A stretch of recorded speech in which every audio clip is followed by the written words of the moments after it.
Welcome to the Raptor Queens Podcast, the first women-led Raptors podcast. My name is Essie Magic, your host for today, because our usual host, Sarah, is on vacation, and we hope she has a wonderful time. But I'm still joined by my amazing co-hosts, Allison Hope and Sonali Sharma. So let's get right into it. The Raptors started off the week hot. They beat the Indiana Pacers by a franchise high 46 points, winning 127-81. Then the Bucks came into town for a second matchup of the season with them. Drake even showed up, ready to troll with his champion belts, which turned out to be in vain because the Raptors ended up losing 108-97. Lastly, the Hornets came in and surprisingly stung the Raptors, winning in a nail-biter 99-96. Overall, still a good week. We learned a lot, and we got some fun Nick Nurse memes out of it. So, Raptor Queens, what are your thoughts? Let's start with Allison. That Indiana game was a super fun game to watch. And I think I can remember maybe a handful of games where we just put the pedal down for the whole game and we're in complete control. It was really, it was a great game to see. I was happy to see that nobody put up big minutes. I think Kyle had the most at 32, and he had a great stat line. 16 points, 7 rebounds, 11 assists, 5 steals, and a block. This guy, he can do everything. We shot as a team, I made a note of 39% from 3, and now I can't remember if that was the team or if that was Kyle. Regardless, Serge with a big game, 15 and 15. And the takeaway from that, as much fun as it was to watch, is we're probably not that good of a team, and Indiana probably isn't that bad of a team. So the Milwaukee game, there was a lot of talk on Twitter, like the Milwaukee fans took a lot away from this game, that, they were that much better. And I think, the Raptors fans, it kind of hurt a little bit to lose that game, even though we didn't have Mark and Norm. So I think the truth is probably somewhere, the reality of the matter is somewhere down the middle, that, I'm not sure how much we can take from this game given our missing players. And my other only note from that was Kyle did play 41 minutes, which is a lot. The Charlotte game, I well remember those Charlotte teams coached by Steve Clifford 5 or 6 years ago when we'd go in with a good record and they would beat us. So I'm always a little bit leery of Charlotte. I know Steve Clifford's not there anymore. That game felt like we were kind of stuck in the mud. And I remember maybe thinking that I jinxed us because I looked at the roster sheet from before the game, and I said to myself, we are not going to lose to a team with Cody Zeller and Bismack Biyombo at center. Well, was I wrong? So, yeah, that was a little bit of a frustrating game. But again, I guess in the words of the optimist, maybe we've learned something this week. I don't know. So that's my take. Sonali, what about you? Yeah, sort of it was a tough week. None of us got our predictions right this week. So that's sad. I wanted someone to be right on that. Just going back to Allison's point, I mean, the one thing about the Hornets game that I noticed, like, no one was, like, the Hornets weren't playing a spectacular game. I think it was just, we were shooting less than 36%. None of our shots were going in. Yay, Norman is back. I was really happy to see him. He got 22 points. Pascal, not such a great game for him offensively in comparison to what he was showing with Milwaukee, where he had 22 points there. And Pat McCaw as an initiator just doesn't work. He played 20 minutes. I don't know why he played those 20 minutes. And he was a -16 in that game against the Charlotte Hornets. So our entire bench line was horrible in that game. And maybe it's just people are tired, and 17 forced turnovers, just it was a bad Friday for me. I just want to say that. we could have gone into overtime, and Rondae Hollis-Jefferson, I really love you, but that bump into Rosier, we could have won that game. So that was kind of a giveaway game. One thing I did notice in the Milwaukee game, which was OG. I mean, we've talked a lot about OG Anunoby and just sort of what he brings to this team and the way he limited Giannis and was really working to slow him down. I mean, is he going to be a Kawhi Leonard level player? I don't know, but he certainly did slow Giannis down. And that game, it was, you know, sloppy on both sides for the sort of first half, and then the Bucks just sort of came and took over after the second half there. Pacers, yeah, you know, that was an easy breezy 46-point, like you said, Toronto franchise record win.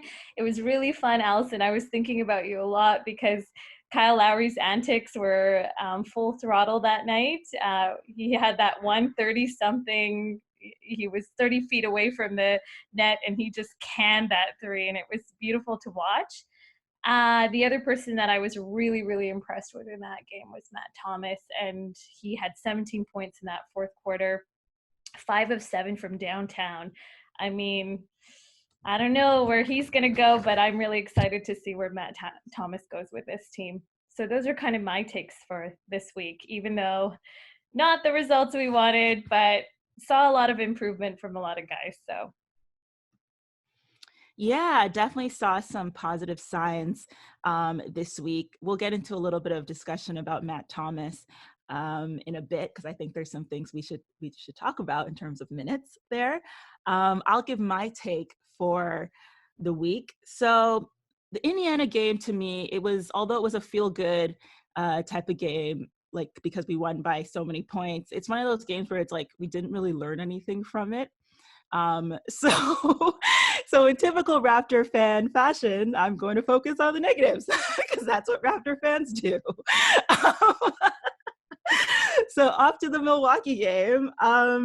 So I don't know, I was kind of hoping that Milwaukee would come out a bit sluggish because it was their third game in 4 nights.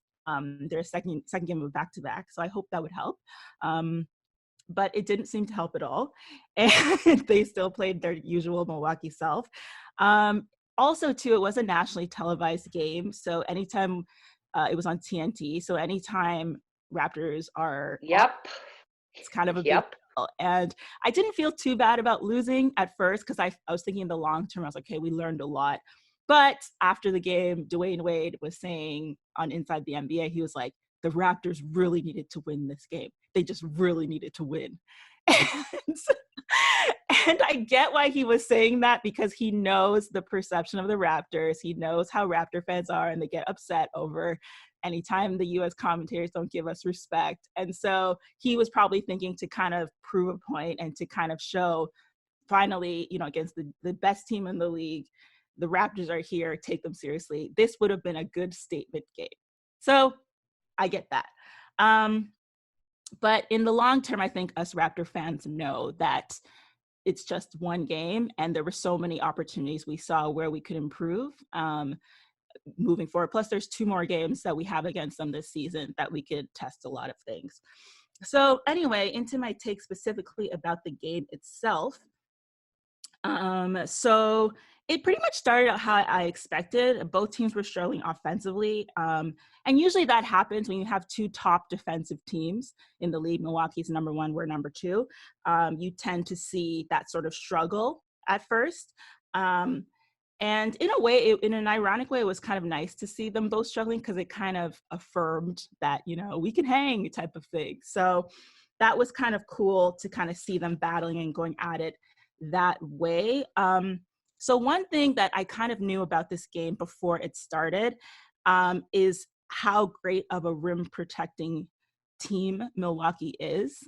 And essentially this game brought out my insecurities about facing the Bucks, if we do face them in the playoffs. Is the thing about them is that they tend to force you to take a lot of threes the whole game and jump shots. And to start the game, the Raptors were doing that. They were making their threes.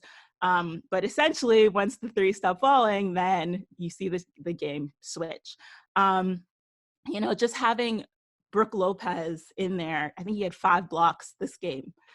And he was just altering so many shots as well. And it was blatantly obvious that we were struggling in the paint. I think we shot like 30% in the paint. And then, obviously you have Giannis there. Both of them start. And then when Brook Lopez goes out, his twin brother, Robin Lopez, comes in. And so there isn't any sort of gap to kind of, get some baskets in the paint. In the fourth quarter, though, we did see Terence Davis. It looked like the Raptors made an effort we got to get in the paint. And you saw Terence Davis was like, Speedy Gonzalez or something. He was trying really hard. The first couple baskets were all in the paint. But essentially it showed me that if we don't figure out a way to penetrate the lane, get some layups, it's going to be a big struggle if we face them in the playoffs. It's just, they're just too good in that regard. And you can't depend on your threes the whole game. And I think Stan Van Gundy had a really good statistic as well, saying that the Bucks, the 7 games that the Bucks have lost with Giannis playing this season, all the teams shot at least 36% from 3 with a minimum of 15 threes per game. So it was just one of those things where it was like, okay, so we've seen what's going on. We got to figure out a way to work around this. We do have 2 more games to where Nick Nurse can test some things, and also to see how we're going to handle Chris Middleton, because he really came alive in the third quarter. We did a great job on Giannis, though. I was really happy with the job we did on Giannis defensively. It was just, like I said, getting points in the paint and coming up with some ways for it to stop some of the other guys like Middleton. But overall, it was a good learning game. Like I said, I'm not too worried about it. But yeah, it did kind of suck, it being a nationally televised game, to lose like that. And then there's Charlotte. The Charlotte game, it's just, I don't want to judge it too much because we were missing some players. We didn't expect both Van Vliet and Serge to not play. And it really showed that we were missing Serge. We just, we didn't have much presence inside. We were struggling offensively. Charlotte did a good job in the paint, challenging our layups, and they're very athletic. And even the beginning, the way the game started, it was like the Raptors they were rushing their shots. They were playing a little haphazard, and they were kind of like playing closer to how Charlotte plays, which they shouldn't do. They should be the ones setting the pace because they're the better team. And then McCaw, like you said, Sonali was just, minus 16. I don't get why he was playing so much, to be honest. We'll have to figure that out. If Nick Nurse, I don't know what Nick Nurse is thinking, but it seems to be a common topic these days. The bench scored only 9 points. You can't win games like that. I did come out, though, feeling good about our defense. I always feel good about our defense. Essentially, our defense is nothing to worry about at this point. I think that's what always keeps us in games. That's what kept us in this game, so that we had a chance to win. We had only 5 turnovers to Charlotte's 18 turnovers. We had 11 steals to their 3. So there were still some good things. It was just that we really struggled offensively, 34% field goal percentage, 23% from 3. So anyway, and we were out-rebounded also. So that's my take on this week. A lot of learning lessons. But speaking of Matt Thomas, I wanted to get your takes on Matt Thomas and his playing time, and if you think that we should be sacrificing some playing time that McCaw is getting in favor of Matt Thomas, who has been benched for a while but showed that he has a lot to offer. We kind of knew it, but this really affirmed it.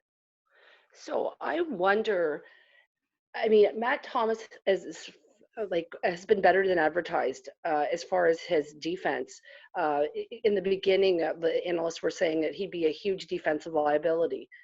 So I think he's been better than expected, but it's the regular season. It's not the playoffs, and I wonder how that's going to look in the playoffs. McCaw's been like a huge disappointment, and I know we talked a lot in the beginning about him and his defensive IQ and all that stuff. He's got length, and so I don't know. Like, I think there's some decisions to be made here as far as Matt Thomas's playing time here in the regular season. And I think in the playoffs, it'll be matchup specific, like after timeout scenarios and that sort of thing. Right. I mean, I've seen a couple of times where Nick Nurse will bring in Matt Thomas, like the last second of the second quarter or something, going into the half to try to get like a good shot at the end. But to me, that's not good enough. I think that there's nothing that McCaw does at this point that can't be done by someone else on the team. Yep, good point. Yeah, like there's nothing he does that is like not replaceable. And he was 0 for 6 against Charlotte. And it's just a pattern of his lack of offense. And even if we're going to use him as primarily a defensive player, I mean, he was getting blown by, in the Charlotte game, and he just wasn't playing great. So now your take on it. Yeah, I mean, similar to both of you, I do think, I'd like to see more of him in the regular season. I mean, obviously his minutes are going to dwindle once we go into playoff time, but he's definitely, I think he's one of the most underrated players on the Raptors team right now. And I know that lots of people have been talking about him lately because of this week. I mean, he's been quite visible in the in the last, specifically in the last 2 games. So he's shooting, and I think he's scoring, I think he's averaging about 10 points per like game that he's been sort of in. Like I just don't see any reason why we're playing Pat McCaw as much as we are. And with him and Terence Davis the second, I mean, there's nothing that these two can't do that Pat is not doing, but apparently is capable of doing. I don't know. More Matt Thomas.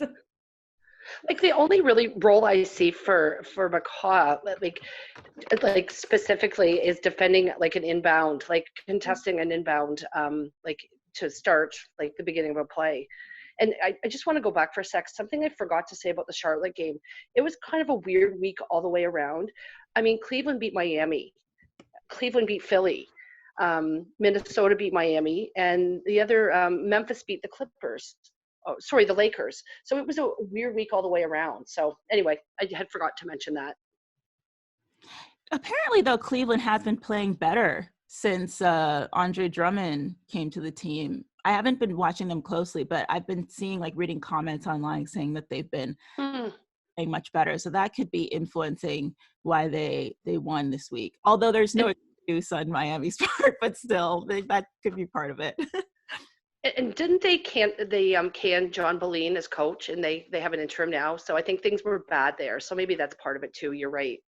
Yeah. He just resigned as a coach. For the listeners at home, if you're forgetting, he's the coach who made the infamous slugs/thugs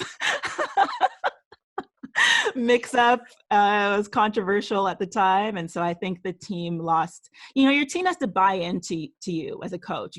You can tell the teams where the players have completely bought in to the coach's philosophy. Those are teams like the Raptors, the Bucks, Boston. So it's like when your team doesn't buy in, it's over pretty much. Yep. Yeah. So other than that, is there anything else? Actually, there's one thing I wanted to mention that might sound a little silly, but anytime, and maybe it's me being superstitious, but I find that anytime the Raptors wear their retro jersey, they don't play as well. Have any of you guys noticed that as well? Yeah, I think actually there's someone on Twitter that did like a little statistical analysis of games won per jersey, and the retro jersey was the lowest in that. I was reading that earlier today, and it seems like they do a lot better when they're wearing the association, the white jerseys. Yeah, I'm so happy to hear that, because like, I don't know if it's because the court is now, it has so much purple on it and it's like blinding them or something, but the moment I saw they were wearing the retro jersey at the beginning of the Milwaukee game, I was like, oh no, oh my gosh. Anyway, it'd be great if any of you guys at home have that number, if you could send it to us on Twitter at Raptor Queens. I'd love to see the actual numbers for that, because I was thinking about that when I saw it. Yeah, So I'm happy you affirmed that, Sonali. I do want to talk about your thoughts on Chris Boucher, just because of the fact that this was a week where we saw that not having Serge and Mark is going to be a problem. Although we've seen Rondae do a pretty good job, for his height. What are your thoughts in terms of what we do when these two guys are injured? Well, maybe we hope that it doesn't happen again. I don't know. I really like Boucher. I love the fact that he's Canadian. But I think it was maybe you, Essie, who said before, maybe he would be better suited on another team where he'd actually get meaningful minutes to develop his game, because I'm not sure it's going to come here. So I'm not really sure where we go with Chris Boucher. I don't know. I mean, the Milwaukee game was a really good game for Chris. Like, he played 20 minutes. He had 10 points in those 20 minutes. He really set the tone. Like, he had that amazing first quarter putback dunk, and like he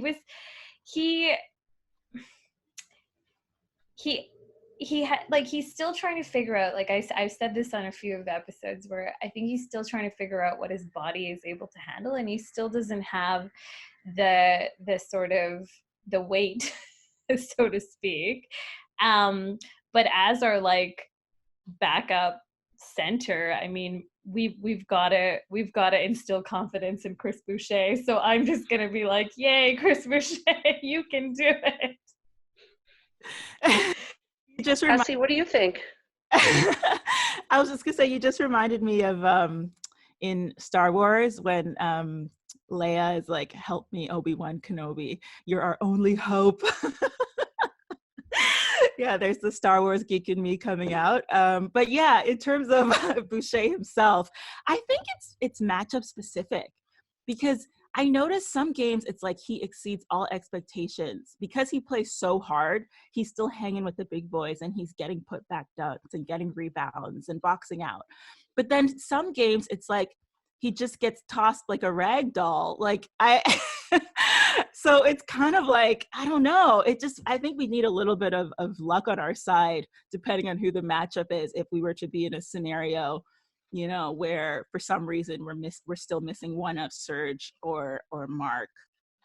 But yeah, I think he can hold his own, but it really depends on the matchup. But we know for sure we'll always have his amazing work ethic and energy. So I think with that being said, I am optimistic about him and what he can do. And at least in a 7-game series, there's time to adjust. So that would help as well. Yes. Yeah. Okay, cool. Do any of you guys have any final ads for the Raptors roundup portion of the pod? No. Okay, so we will go into our next segment, which is one of our favorite segments, where we choose, and I know some of the listeners at home love this part as well. This is our King of the North segment, where we choose a player that we think has shone this week or had a standout week, and we want to give them some credit. So first, let's start with Sonali. Who was your King of the North? I chose Matt Thomas this year. Yes, he's gonna be my king for the year. No, for this week I chose Matt Thomas, and pretty much, I don't really have anything to add to the discussion that we already had about him. So he's my King of the North this week. And Allison? I went with OG. He aside from really putting some limits on Giannis. I mean, Giannis had 19 points, 19 rebounds, 8 assists. He did some hard work on Giannis there, but low key the rest of the week he had a really good week. So against Charlotte, he played 40 minutes, 16 points, 9 rebounds, 3 assists, 6 steals. And he was actually hitting his free throws. He hit 4 for 5 free throws. Sometimes he's enormously frustrating to watch shooting free throws. 2 for 6 from 3. He had a good stat line against Indiana, 7 points, 4 rebounds, 2 assists, 1 steal, 1 block. I know I've been slightly critical of him in the past just because I think he has so much of an upside. So I see a trend, Essie, where you and I are starting to agree on King of the North for the week and Court Jester. So I'm curious who you picked. What an ironic time to say that, because I chose someone else this week. Oh, okay. So I went with Sonali. I went with Matt Thomas for this week. I decided not to choose, like, I guess you can say the more obvious choices in terms of like the players who get more playing time and that. But I chose Matt just because I felt like he is the definition of I don't get ready, I stay ready. That saying that people say. For him to come out like the way he did against Indiana after minimal playing time, some games he has a DNP, didn't play at all. For him to come out the way he has been amazing. In the Indiana game, he was 6 for 8 from the field, plus 21, 17 points. We all know most of his field goals were threes, which is what we need him for. And then also too, against Milwaukee, 3 for 5 from the field, plus 12. That was the best plus minus on the team. He had 9 points, so he was very efficient. But overall too, I just feel like his defense has turned out to be a lot better than what he was said to be before he joined our team. Like when they said he first signed with us, he's putting in so much effort on defense, and he's not as big of a liability as we thought he would be. And so I guess that also adds to the reasoning of why I think he deserves more playing time. But yeah, so he is my King of the North. Although I do think OG, you're right, he has had kind of an under the radar type of week, and he has gotten better at his free throws. It always puzzled me why his free throw shooting was off. I don't know if it was a mental, blank, or he just, I don't know. It was always kind of weird how he has a poor free throw shooting. Yeah, it's got to be that, because the guy can hit a corner three, but when it comes to the line, like, I agree, there's probably a big mental component to that. Mm-hmm, for sure. So I think all of our King of the North choices were great. So let's get into our court gesture. So that is where we choose someone who we think needs a little improvement, or they did something silly. So what are your choices for that? Let's start with Allison. So I think there can only, in the risk of sounding immodest, I think there can only be one choice. That would be Rondae Hollis-Jefferson for that shove on Terry Rozier with 2 seconds left in the game.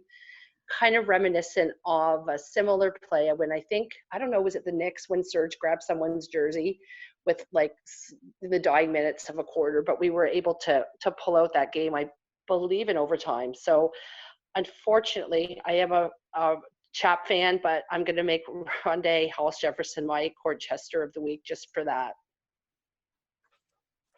Yeah, I you know what? When that happened, I started having these like visions of the playoffs, because these types of moments always bring out my insecurities about the Raptors in the playoffs. And I was just like, oh gosh, is Rondae going to be the one to pull a Danny Green playoffs, or he does some silly, goof that could cost us the entire series or something? But anyway, so I think that's a good choice. Sonali, what's yours? Yeah, I'm with Allison on this one. I chose Chap this week as well too, and for the same reason. And also, what was really weird about that game, I don't know if you guys noticed this as well too, was that Charlotte was basically giving that game to us when their coach he had that timeout. He called that timeout. We would have forced this thing into overtime. We would have won. We had several opportunities to win this game, and it was just a stupid play by Rondae Hollis-Jefferson to bump Rozier. And I mean, yeah, okay, like the only icing on the top would have been if Kyle had a technical after.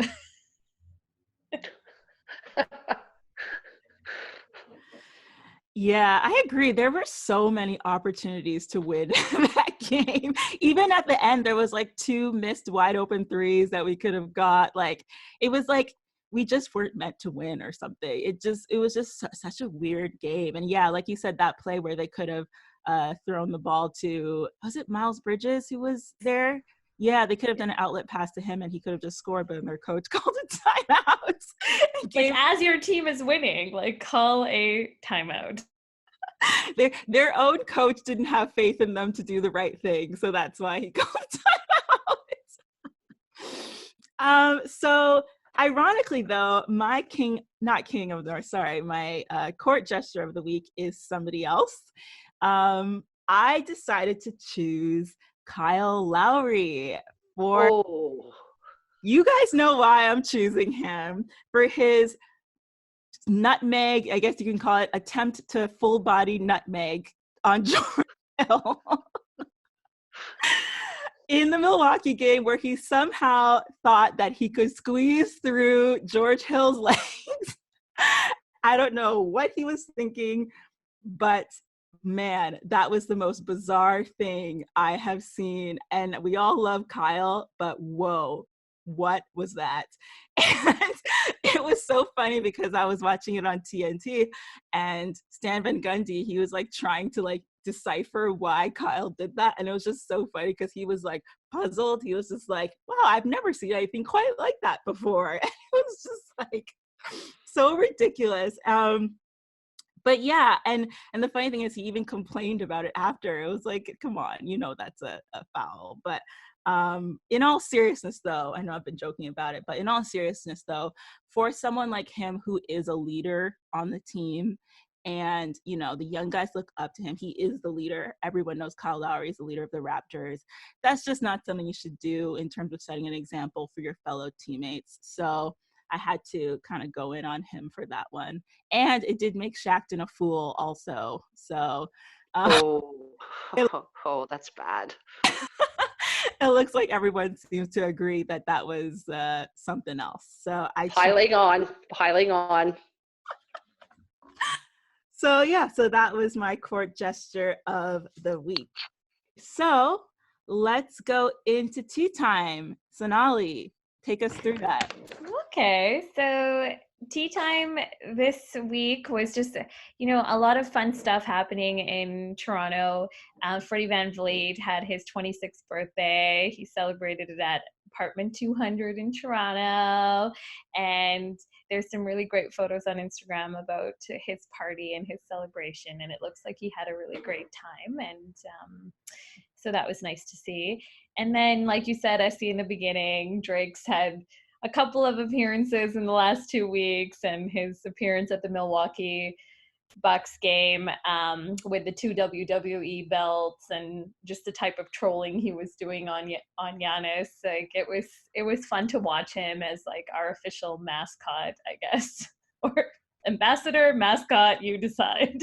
And what is the difference?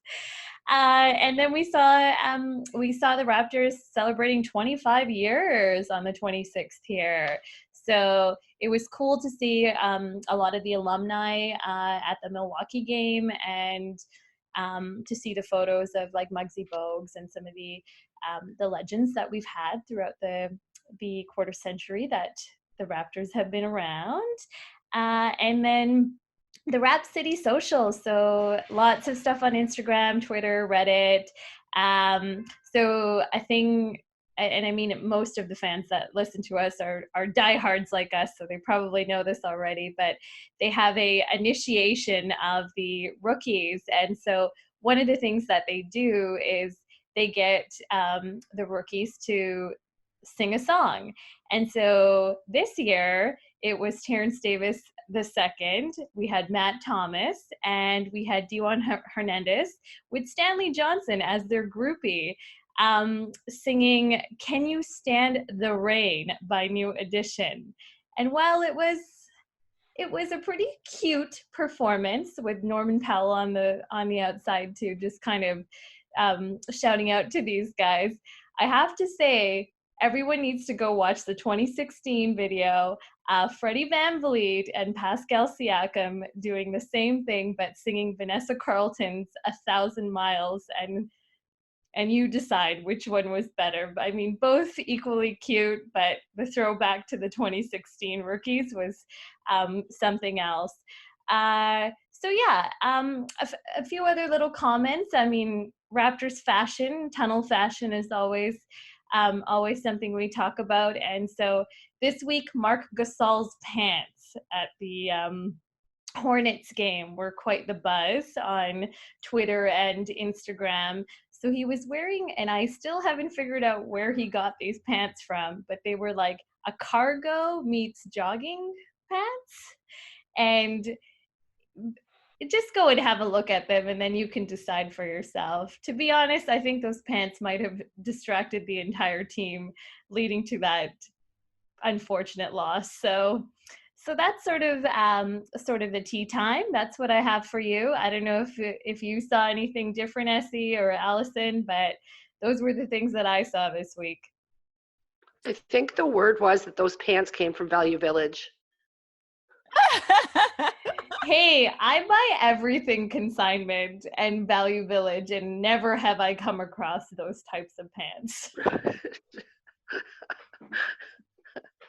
It's so funny. I saw a comment on Reddit, and some fan was saying how when he first saw it, he thought the pants were photoshopped because he just couldn't believe what they were. So yeah, Marc has been on a pants roll lately. Last week, he also had those other pants that Drake roasted as well. So he seems to be taking some liberties with his pants. Maybe he's influenced by Serge. So you never know. Oh, and also too, for the 2016 video, Sonal, you were talking about where the rookies, Van Vliet and Pascal, had to sing. If you guys listening could go watch that and then tweet us at Raptor Queens, which one you thought was better, the 2016 version or the 2019 version. I thought it was so funny. I love how the guys just embrace it too. Like they don't get shy. Like they're just, Juwan Hernandez was full on, like it was like his American Idol dream or something. He was full on giving it his all. And poor Matt Thomas, who's like, you can tell is more shy, introverted. He was still going for it too. So that was really, really fun. But what was really cute about that was seeing Norman Powell and just like on the side kind of cheering them on like he was the parent, and they were all auditioning for their like Christmas school like concert as like kindergartners. Norman Powell was a dance mom. He was being a dance or a stage mom.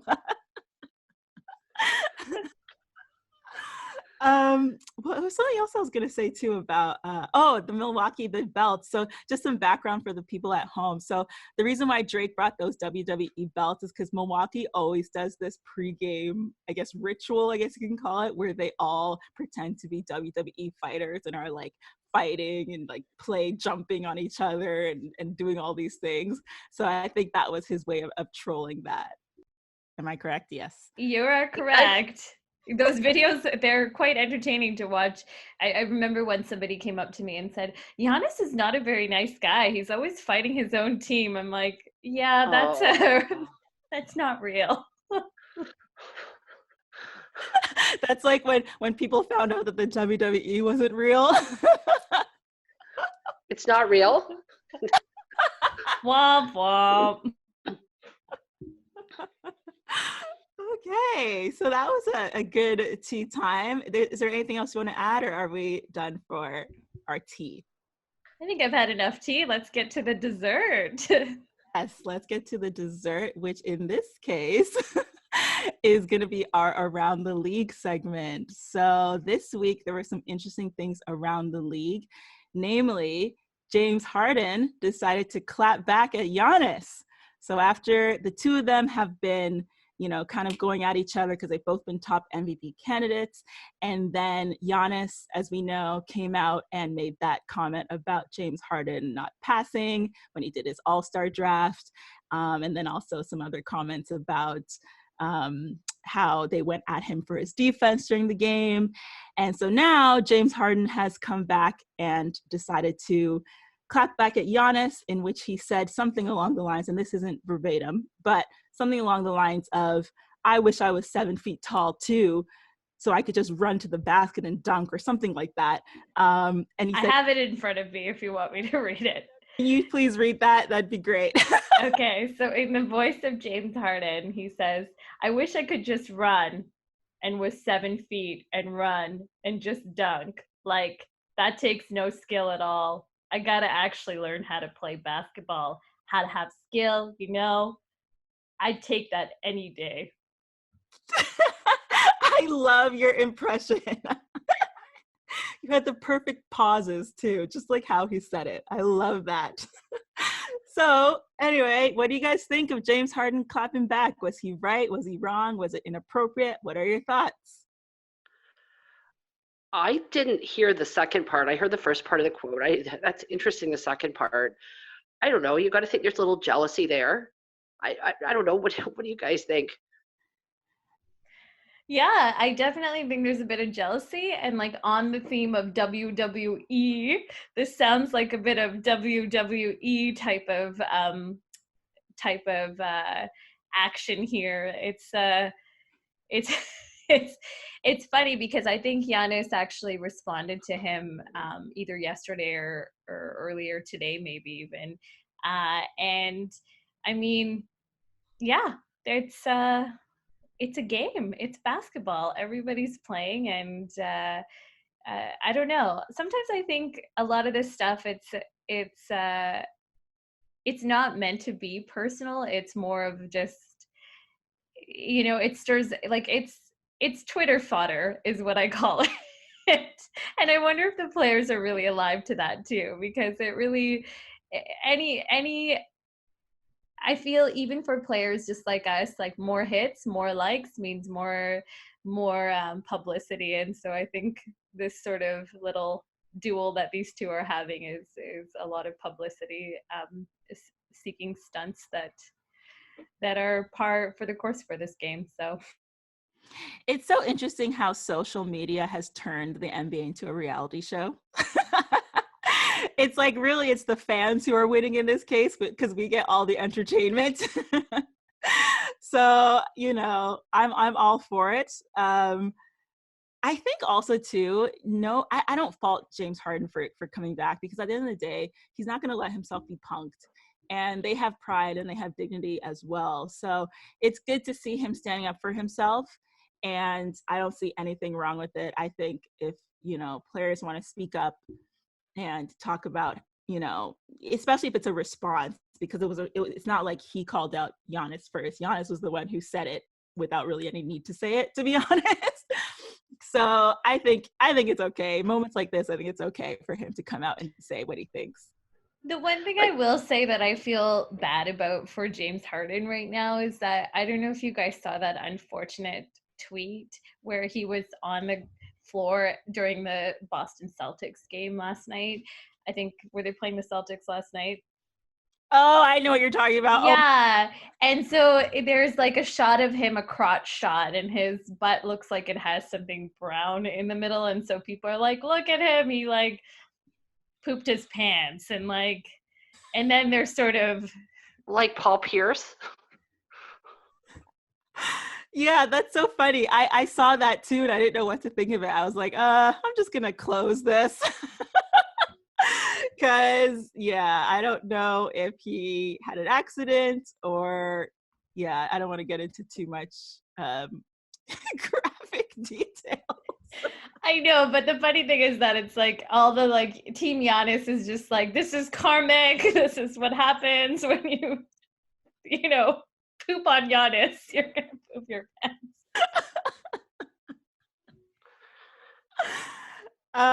Let's hope that that's not what it was, and it was some other kind of stain. I don't know where it would come from. But for his sake, let's hope that's not what it is, so he doesn't get made into an ongoing meme. The dribbler. Oh my gosh.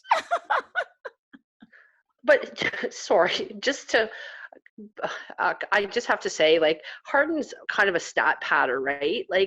And it just irritates me, all these years of Kyle Lowry being called a choker, and then James Harden's basically done nothing but choke when he reached the playoffs. And I think this is just classic resentment of Giannis and what he's accomplished at this point in his very young life. So that's kind of how I see it. Yeah, I agree. He could be a little jealous or a little, because Giannis is a media darling. Let's face it. He love him. He's just so honorable, and he doesn't get as much flack as someone like James Harden gets. So maybe there's a bit of resentment there for sure.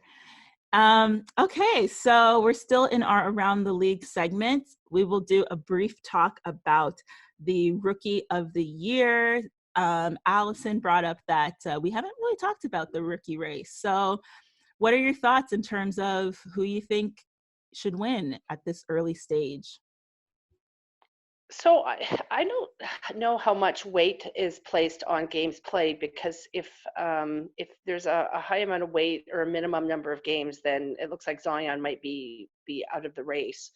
Um, there's some awfully interesting players, that Morant from Memphis, and who's the kid from Chicago? Is it Kobe White? Do I have the name right? He's a pretty interesting player. But just at the risk of sounding like a homer, I kind of went to my new favorite place, Basketball Reference, and I was looking at the rookies, so sort of some of their numbers, and there have been 8 rookies who have played over 1,000 minutes, and Terence Davis is one of those players, and he has also done that playing on a defending championship team. So I'm pretty sure at the end of the year they announce an all rookie team, and I fully expect that he'll make the all rookie second team. So, and that's a poll that's conducted by NBA head coaches. So these are actually people in the know, not fans. That's interesting. I didn't know about that poll.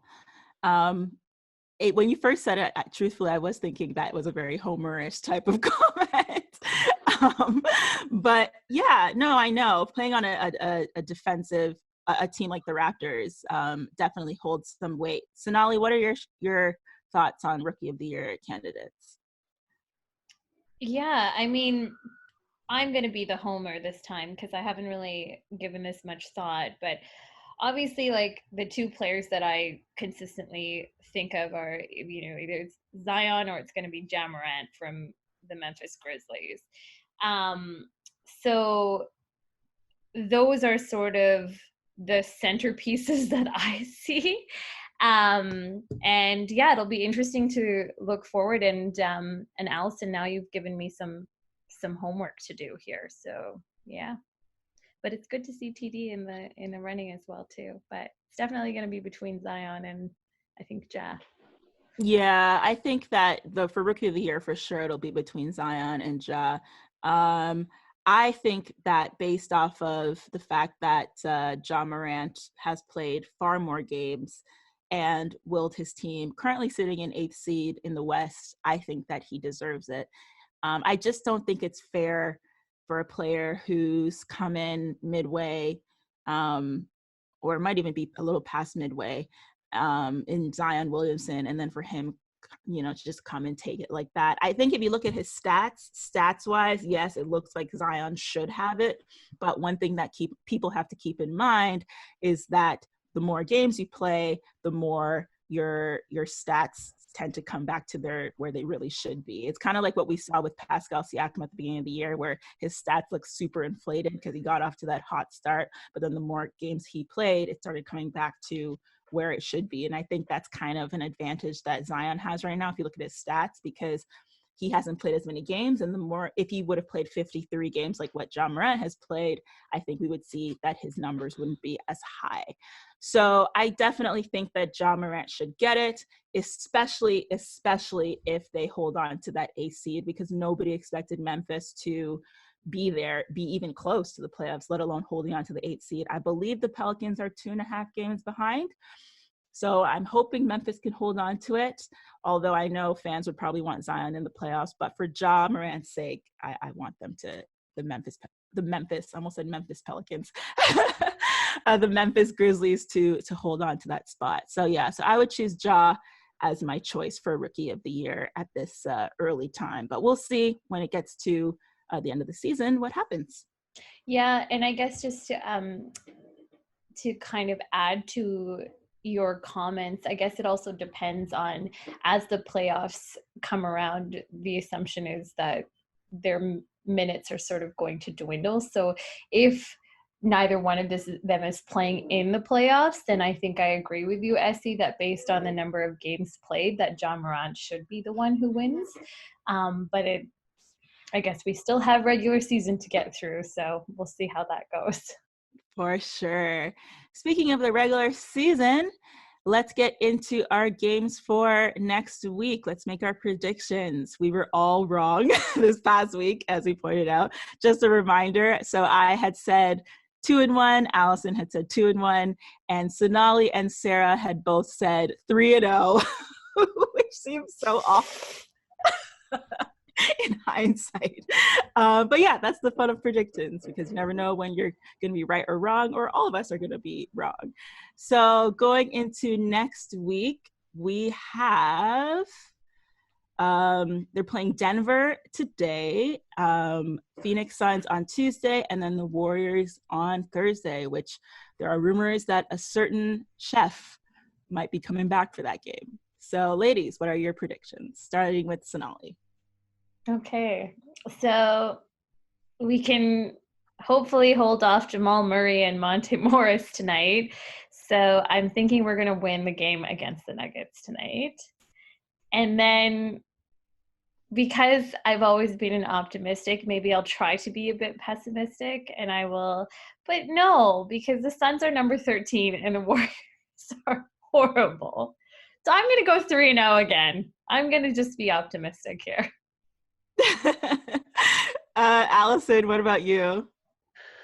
Oh boy. Okay, so I'm gonna say that the Denver game is gonna be a loss. We're playing at altitude, which is always difficult. We're playing somewhat undermanned, and we're playing against a team with Nikola Jokic, who's absolutely formidable down the middle. But he gives hope to all like weekend athletes and people who don't look like athletes. So unfortunately, I'm going to call that as an L. I think we'll win the Phoenix game. And yeah, it sounds like Steph might possibly be back. I think Golden State has, 13 wins on the year? If he does come back, there's a little bit of revenge. So I wouldn't be surprised to see him go off for 60. I don't know. That's crazy, but I'm going to call that a win nonetheless. So I'll say 2-1. Good prediction. I agree with you. I was torn about the whole altitude thing with Denver. But then again, I also thought the Raptors need to bounce back from the last game. So that could give them some extra motivation, because Boston is hot on our tails. They're only one game behind. Thankfully, they lost to the Rockets. So that helped. Ooh. But yeah, I just don't see them with actually, I don't know if Serge is playing. They were according to the Raptors Republic this morning. I haven't checked this afternoon. He's questionable, and Fred's questionable. So that's a big problem. Yeah, so I think I'm going to lean towards Allison's way. I'm going to say we're going to lose to Denver and beat Phoenix and beat Golden State. I still think I was going to call him Chef Curry again, but I still think Steph Curry is not going to be ready in terms, even if he plays, I think his conditioning will be bad and he won't play a lot of minutes. So, but I kind of wanted to go 3-0. I'm not going to lie, just because the Raptors are the type of team that bounces back typically, but if Serge doesn't play, it's going to be hard with Nikola Jokic. And yeah, so I'm going to go 2-1 on my prediction. Hey guys, did Sarah submit any predictions for the week, or are we just going to go with her usual? No, she didn't. Yeah, she didn't. But I feel like she would have said 2-0 as well. 2-1 too. Really? I think she would have said 3-0. You really think so? I feel like she's become a bit of a realist lately. Well, we miss her at any rate. Hopefully she's having fun on her sunny, warm vacation and her downtime. Yeah, let's put her at 3-0. Essie's just doing this so that you can win the predictions. But I think based on precedent, right? So now you're a lawyer, you can tell us about precedent. Yeah, okay. I mean, if we're going to talk about precedent, she usually seems to be the optimistic one. So yeah, if I was to go back through her historical sort of guess, although I will preface my comment with, she often, when our team isn't healthy, which they never are, she tends to kind of take longer to think about her optimism. So I don't know. Okay, we can go with the Sarah's going to say 3-0. Okay. Okay. It's been decided. All right, guys, game time in 2 hours. Let's go Raptors. Let's go Raptors. So if you enjoyed this podcast, make sure you continue to follow us on Twitter at Raptor Queens. We're constantly discussing game action throughout the week. For those of you who don't know, we don't just only talk in the podcast. We also do a lot of fun stuff on Twitter. So make sure you follow us at Raptor Queens. And then also, too, we have individual Twitters as well, which we rarely talk about, but I think we should share. Sonali, what's your Twitter? It's Boss Lady 263. Yay. And then Allison, what's your Twitter? I'm at Canoe Girl, GIRRL. Cool. And then I am Essie Magic. That's ESI Magic on pretty much every platform, actually. I use the same name everywhere. And Sarah's, I don't know how to spell it, but I know it's at Kalillionaire. Yeah. So it's KALILION,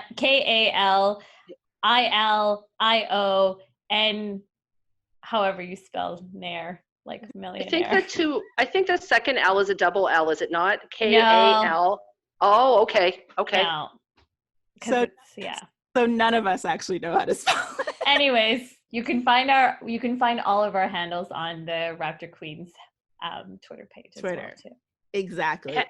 And then also we are on Instagram as well, also Raptor Queens, where we post some fun team pictures, funny memes, some of the happenings that Sonali is doing because she manages it. So make sure you follow us on Raptor Queens on Instagram as well. Last but not least, you can also listen to us on Spotify, Apple Podcasts, Google Podcasts, Stitcher, iHeartRadio, TuneIn, and Alexa, and on our main Buzzsprout page as well. We release a new podcast episode every single weekend, so make sure you tune in. Other than that, thank you guys so much for all your support, and thank you for your lovely comments that we're constantly getting.